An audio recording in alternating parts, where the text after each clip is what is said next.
If there's one person you never want to pick a fight with, it's a vegan. And that may sound crazy, but trust me, you'll think the same thing after you hear what happened to me just a couple weeks ago when I interacted with one. What exactly happened? Well, let's start from the beginning. You know that feeling when you get a craving so bad that nothing else will satisfy it? Well, this was me with chipotle last month. I was thinking about it so much that it started to feel like a mental illness. Like it didn't matter what was going on in my day, that was the only thing I could think about. I'm driving the car. What's on my mind? Chipotle. I'm talking to my mom. What's on my mind? Chipotle. I'm taking a dump. What's on my mind? Chipotle. It was the only thing on my mind. So I decided I was gonna get it for dinner that night. But here's the thing.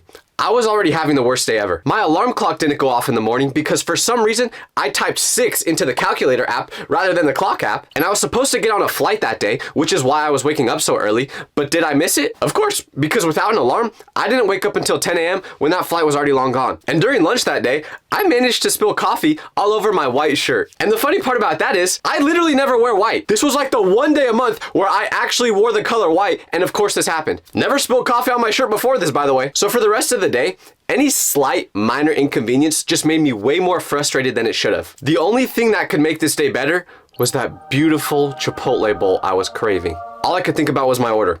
Double chicken bowl with white rice, pinto beans, corn salsa, cheese, 500 pounds of queso, which I think is just a fancy way of saying cheese, and a mountain of guacamole that could put my whole family into debt. So I'm driving to Chipotle, already thinking about that first bite in my mind. But as I pull into the parking lot, I see something straight out of a Saturday Night Live skit. At least 30 protesters outside Chipotle with enormous signs blocking the entrance. And these weren't just regular picket signs, no. They were huge poster boards with super disturbing images. One sign had a cow with tears running down its face and words that said, "I had a family," painted on it in what looked like it was supposed to be blood. Like, yeah, buddy, and I have an empty stomach. Looks like one of us won't be going home happy today, and it ain't gonna be me. After seeing that, I realized what I was up against. Vegan protesters. I was honestly impressed with how creative some of them were. Like, these protesters had real futures in creative design if they wanted to go that route. And when I first got there, it kind of made me smile more than anything. Because although I knew these protesters really didn't want anyone to go inside Chipotle or eat the meat, I didn't realize just how serious they were about it. Like, these protesters came prepared for war. They had these megaphones chanting slogans about how meat is murder and dairy is scary. By the way, I may or may not be slightly stupid because I didn't even know that vegans don't eat dairy. I still don't really understand how that one works. Like, what's wrong with having some milk? Doesn't that just come from the cow doing the, thing with its udders? That doesn't harm the cow, does it? I have no idea. Let me know in the comments if I'm wrong about this, please. But back to these crazy people. There was a man with this group of protesters that had this super professional looking camera that looked like it belonged to the news channel. And he was filming anyone who chose to get close to that Chipotle front door, which I'm guessing was an attempt to make potential customers feel embarrassed and not go inside. And it worked, because as I was watching from my car, I watched an older couple try to navigate the chaos and go inside. But the second they approached, the protesters got way more hostile. They shoved the cameras in their face and the protesters got way more rude. So after a couple seconds of trying, they decided it wasn't worth the hassle and they just went somewhere else. Can a couple not get a burrito in peace anymore? Now it started to go from pretty entertaining watching these protesters to a little bit scary, because as I'm stalking them, enjoying watching every moment, I see something shocking when a girl with bright green hair pulls a spray can out of her pocket and sprays "meat is murder" on the sidewalk. She did it right outside the Chipotle while all her other accomplices cheered her on. Inside the restaurant, I could see nervous looking employees that were definitely thinking something like, "I do not get paid enough to deal with this." And honestly, stuff like this is the main reason why I just became unemployed. You don't have to deal with this when you don't have a job. I'm such a disappointment. What made these protesters really intimidating was their organization. They almost created a complete blockade where getting into the Chipotle meant you either had to navigate around 30 people or just push straight through all of them. Lucky for me, I was in my car, so I revved my engine and started driving straight toward them like bowling pins. No, I'm just kidding. I didn't do that, okay? Did I want to? That's another story. Like I said in the beginning, I was craving Chipotle that day, and nothing was gonna stop me from getting it. And also, this may sound weird, but I enjoy situations like this. I've always been a rage baiter to my core, so this felt like the perfect scenario to use that. I have nothing against vegans, but I also didn't necessarily agree with the way they were going about it, so I was super excited to interact with them. Before getting out of my car, I did weigh my options and think about going somewhere else. I was like, okay, there's a Subway right down the street I can go to, and they for some reason keep adding random foot-long things to the menu, like cookies and pretzels. But hey, Subway, I have an idea. how about you just make the damn sandwiches a foot long again? Because I've taken my ruler there before, and they definitely don't seem like they're 12 inches anymore. There was also a McDonald's down the street, but I didn't really want to catch the fade from Grimace, so I knew there was only one place for me that day. The protesters thought they were scaring people off from going inside Chipotle with their intimidation tactics, but they hadn't met someone with my level of stupidity yet. What the vegans didn't realize is that standing between my Big Mac and the food I'm craving is like trying to stand in between a toddler and an iPad. It's not something you want to mess with. So from my car, I scouted out the restaurant. There wasn't a single customer inside there at the moment, just the Chipotle employees standing idle at the counter, spectating what was going on outside. Contemplating my next move, I spotted a guy trying to be slick. He thought he could outsmart the protesters by going through the side entrance. But the second he approached that door, two protesters spotted him as if they had some sort of meat eater radar. Whoa, pause! The vegans celebrated their victory, giving each other high fives. But little did they know, their biggest challenge yet was coming up. Their confidence visibly grew after turning this guy around. All of a sudden, their chants were a little bit louder. Their chests were puffed out more. They genuinely believed that they were preventing anyone from eating meat that day. But do they know that the animals at Chipotle are already dead? Someone might want to let them know that. I'm just saying. But after observing them for a while, I was ready to try making my way inside. But I needed a plan. A strategy. But that's when I thought of the brilliant plan to walk towards them, and as I'm about 10 feet away, start pretending that I'm about to throw up. Because if you've ever been near someone that's doing this motion, please don't clip that. But if you've seen someone doing that before, you only have one reaction, which is to get out of the way as quickly as possible. Is it quick or quickly? I don't even know if that's a word.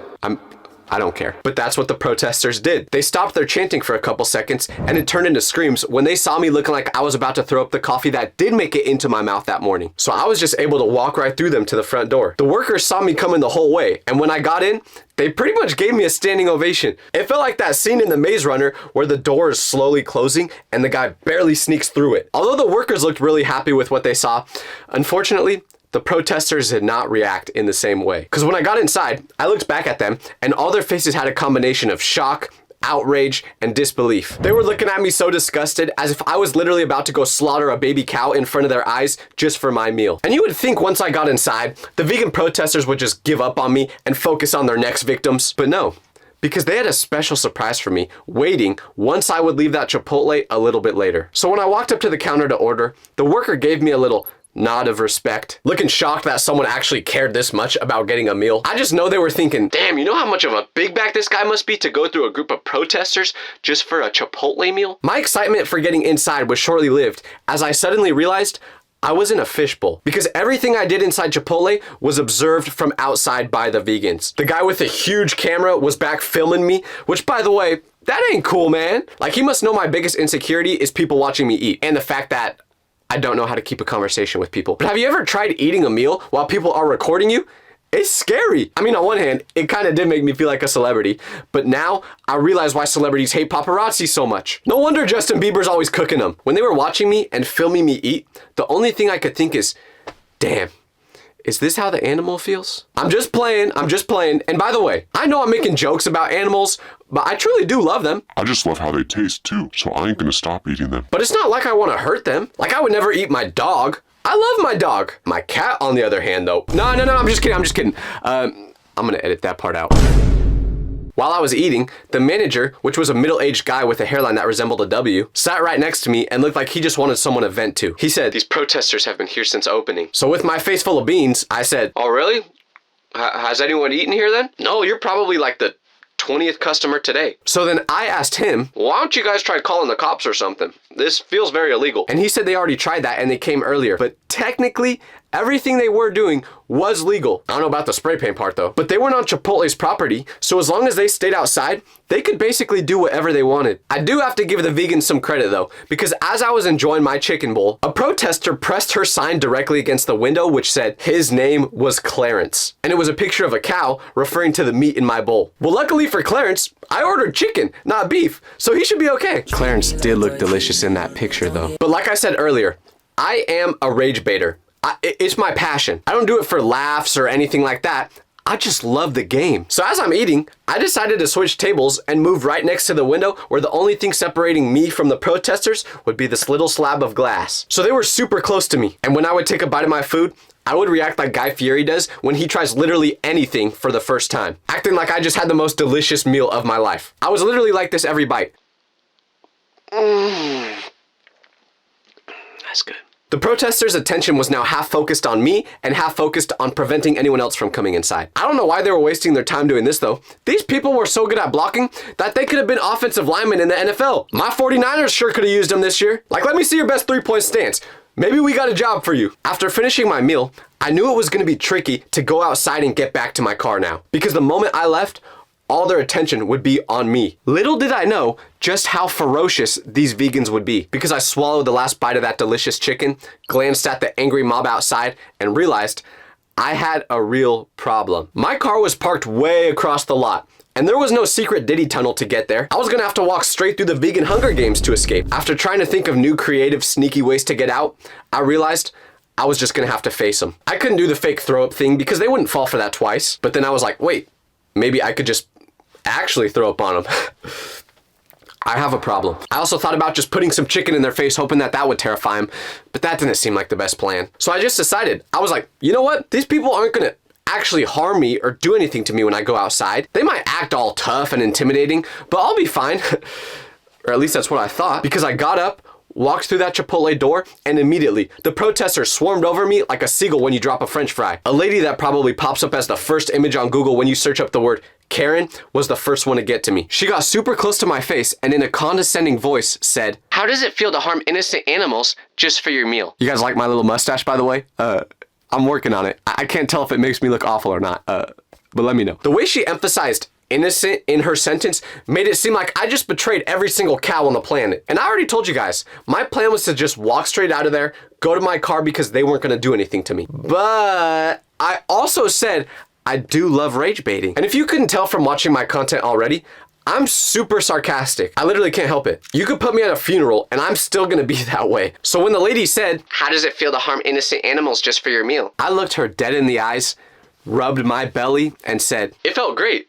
I'm gonna do it again tomorrow." And there was a collective gasp by some of the protesters listening. The Karen's jaw dropped and her face turned red as if she just had an allergic reaction. A moment of silence just hung in the air, like in movies when someone drops a bombshell and the music just stops. And what happens after? Chaos erupts. Some guy with a man bun yelled, "He's proud to murder animals!" Then others started yelling crazy things like, "Animal abuser! Murderer!" I was honored to be roasted by them, but after listening to all their insults, I decided it was time to walk away. Or at least try to. Because when I attempted to leave, the scene shifted from humorous to genuinely scary. I knew they were upset about what I was saying and what I did, but I didn't realize just how much, because as I'm walking towards my car, they followed me like a swarm, repeating all their accusations at me. And everything they're saying was true about my character in GTA, but not me in real life. I realized I should probably walk quicker as these people were getting more aggressive. But as I sped up, I saw the green-haired spray paint girl running towards my car. And I could tell by the crazy look in her eyes that this wasn't just about making a point anymore. This was personal.